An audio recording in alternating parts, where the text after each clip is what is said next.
lead comes in. And it's open. Right? So open means it's completely untouched. So in this case, usually it's the website.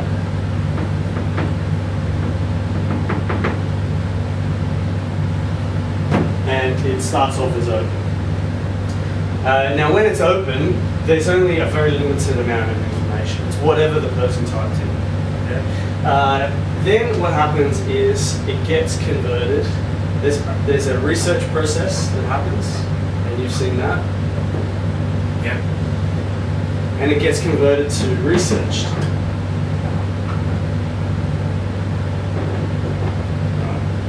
Now, the way we do it at ITEL is if it comes in via the phone, it basically goes direct to research because before they enter into the system, it will have been researched. But that's kind of immaterial. It's not really, it doesn't really matter. And neither does the source of the lead, right? It's the fact that it starts off open, there's a research process happening, it goes to research. Now at this point, it will have what we call a tier. Now that tier is, we talked about, it's the market segments. Right. Yep. So it will be in a tier. Because, although sometimes it can't be in a tier. Because if a company, say you couldn't find out how many years it was established, or how many employees there were from the website or from material out on the web, then sometimes you can't slot it into a tier quite yet. Simply because you can't find information. But a lot of leads will already have a tier here. Okay, so then what happens is the next part of the process is then it goes from researched to the next part of the process. I don't know if I can fit it here. That's right, I'll just put it on there. I'll put it on there. So the next part of the process is the qualification process.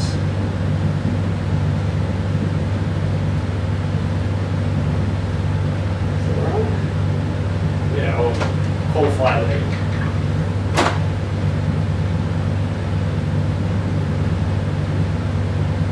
So qualified lead process occurs. Now what that involves, that's done by inside sales. So inside sales will actually call them up and they'll ask the questions that you couldn't find via research. So by the end of the qualified lead, it'll definitely be categorized in a tier. As soon as categorized in a tier, it gets scored as well.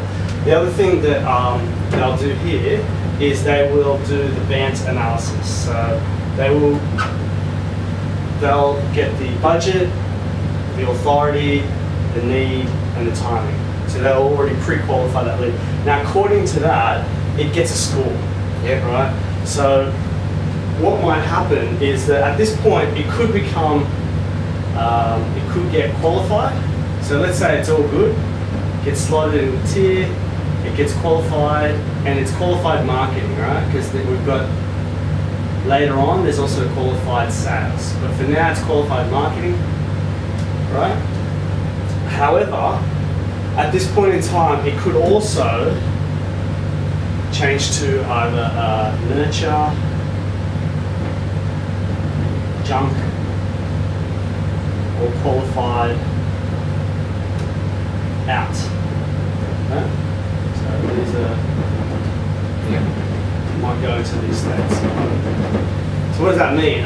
Nurture means, look, it's not ready. The timing is like months out, so therefore it needs to be, goes into nurture. Junk means that there's not even enough data there. It could be a bogus lead, like fake name, fake phone number, something like that. Yeah. Or it could just be someone didn't enter enough details for them. If we can't contact them back, if we can't get in touch with them, then it's junk. Yeah. So it's junk. Qualified out means that they were slotted in the tier. However, it was less than, it wasn't 1 to 6, it was something out of that range, and therefore they're just they're gone. Yeah. So that's why you'll never get those leads that aren't slotted in 1 to 6 because they've already been qualified out. Okay. I've got all of this if you. That's all right. Yeah. If you. Yeah, just for memory. Okay. So then. Right. Now the next thing is at this point in time, it's qualified marketing. Right. You'll get an alert. that says, hey, this lead is now it's qualified by marketing. It requires you to review it as a salesperson. So it goes into the sales queue. Now it's ready for you to review it. So what happens is you will review the lead.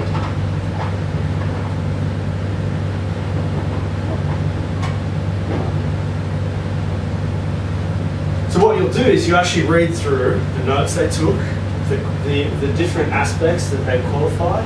You'll look at the tier, and you'll just go, you know, the other thing they check here is it an existing customer? Have we done business with them before? That kind of stuff. Yeah.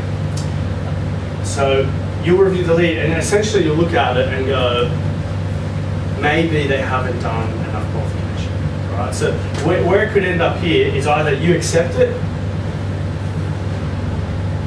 so it's accepted by sales, and these are states, right? These are the status of the leads.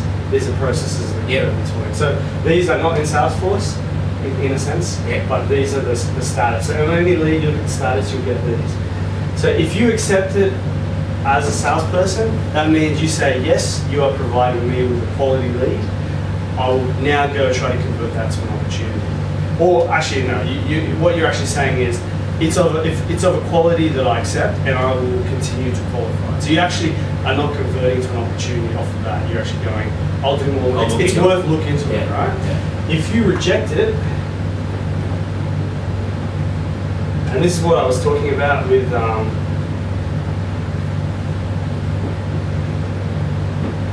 this allows you to hand back to marketing. So when you say it's rejected, you have to put a reason. You know, you obviously, right? You can tell them why, and it could be, you know, a variety of reasons, right? Maybe the quality of the data is not good. Maybe there's things missing out of it. Maybe you say, hey, by the way, you haven't put this, you know, and it could just be they forgot. So you reject it, goes back to them, and they go, oh, of course, let me fill that in. They fill it back in, and then they send it back to you, right? Or you could just say, no, this is just not. It's not worth my time. I know it might be a pedantic question, but what if there's like, you know, everything but the budget information, for instance? You know what I mean? Is that then something that I can then find out and accept it or run with, or? Well, that's the thing. It's your call, right? Okay. It's your call. Yeah. Your call is that because maybe they didn't get the budget or maybe in the budget field it says undisclosed. So that might mean they've tried. Where it actually means they've tried, however they couldn't get it. Okay. Maybe they didn't have the skills to get it. Maybe that person was like, "I'm not taking my budget." Yeah. So that's where your judgment comes into it. Okay. You read it, and you go, you know what? It's good. It's good enough for me to try. Yeah. I'm going to try now. I can ring this person. I can ring this person. Yeah. I can because I'll get the budget out of it. No problem. Yeah. Right. However, if there's none of this, it's not even slotted in a tier where you go, hang on a second. Yeah. This is. Guys, you're sending me junk. Yeah. So you reject it, it goes back. Okay. Yeah. Gotcha. Okay, so now, this is all lead handling, by the way. We haven't got some opportunities yet. Right. So the next thing, this stage is qualify and discover. Now, the way you can look at it is either this is the last stage of lead handling or the first stage of sales.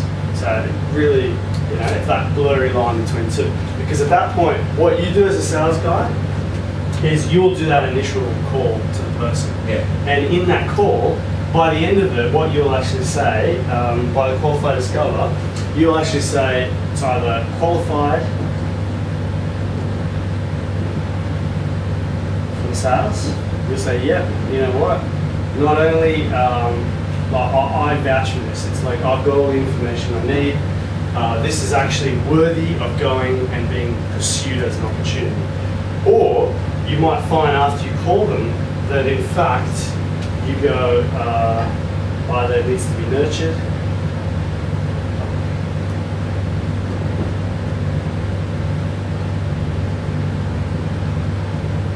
You could qualify it out. So just because marketing qualified it, it doesn't mean you have to take it. You could say, no, actually after I've rung them, it's qualified out. Yeah. You know, I'm actually not going to, this is not in our, it's not in our tiers, it's not in our market we go. Now the other thing is no bid. No bid means that even though they are in one of our tiers, they're being qualified, you may choose not to compete. And it's like we covered in the sales training, right? Perhaps you realise that through that call, when you called them, that you're just simply someone that they're getting a quote from because they want to take that quote to their existing telemarketing and drive down the price. So they could be using you either just for wasting time, or they could be using you for actually driving the price down of their current customer. So in that case, we don't compete. If we can't win, if we see that it's not a race we can win, we don't compete. Yeah. We don't send out proposals for no reason, because that's an investment in time, you know. And there is the facility for a salesperson to go. Obviously, they have to have a good reason, but to say, you know what, even though on paper it looks magnificent, when I've actually talked to that person, we're not going to compete for this business because we're not going to win. Like, it's impossible for us to win. Yeah. So that's what the no bid is. Okay. Alright, so that's so we've got that's pretty much the qualified sales. Yeah. So that's basically the lead handling process. After this, this is kind of the first step of the sales process, and that kicks on. Yeah. But from this point in time, it gets converted to an opportunity. It gets worked as like that. So the reason why we do this, rather than going accepted by sales, straight away converting it to an opportunity which gets tracked as an opportunity. Because in Salesforce, there's two types of objects. There's a lead and there's an opportunity. An opportunity is different in that it's qualified, right? But we have two levels of qualification here. So qualified, most companies, they'll review the lead. If it's accepted by sales, it becomes an opportunity.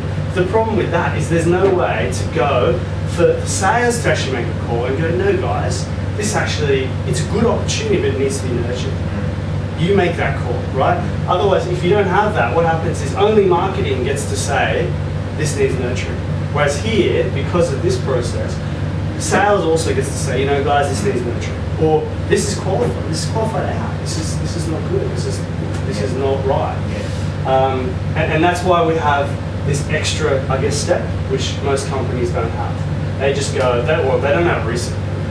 Most companies that I've worked for, open lead comes in and goes direct to the sales. Yes, yeah, that's right. The salesperson takes a phone call. That's right, it takes a phone call. Absolutely. Yeah. And the problem with that is, it's fine if you have very low volume of leads, right? But if you have a high volume of leads, you can't scale up. And if you have larger teams, like sales teams, marketing teams, you need a process that's automated and it works. Not just the salesperson.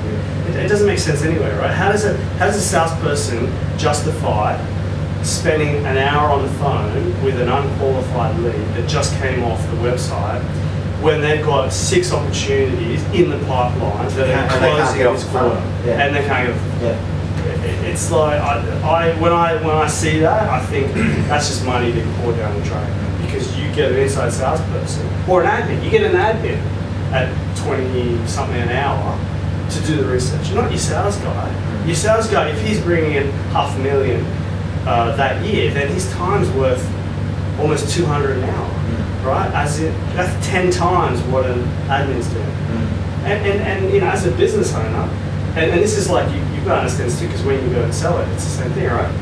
As a business owner, am I going to pay my sales guy who is worth the company? He brings in 200 an hour. If you look at his annual salary divided by the number of working hours, let's say it's roughly 200 an hour. Or you've got an admin staff, which is $20 an hour.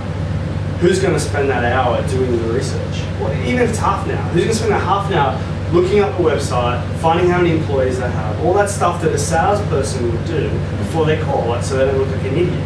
Well, I'd rather have my admin doing that. Then the first call, this qualified lead by marketing, someone's got to first call them up and see what they're about. Do they fit into the tier? Yeah. Because majority won't. Like the vast majority, I think in our current statistics, and I don't think it'd be that different from most companies, there's only something like maybe 2 in 10 that actually end up being in a tier 1 or 6. Right. So that is a vast amount of time calling people, and essentially most of you qualifying them out. Yeah. Like 8 times out of 10, you've just wasted half an hour. Yeah. Right? It doesn't make sense. Yeah. Because the inside sales is also getting paid a quarter or half of what a salesperson is getting paid, right? Therefore, their time is less valuable. They should be the ones doing that, mostly qualifying out. Because if it's like if they're qualified in, then what they say is, look, we'll get a salesperson to call you back and chat about a quote, right? And this is transparent to the actual person. Like they don't get told, oh, I'm an inside salesperson, and I'm actually just qualifying you. Yeah. It sounds like they sound like sure. They sound like a professional. But it's just a smart way of utilising your resources. You know what I mean? Like, yeah.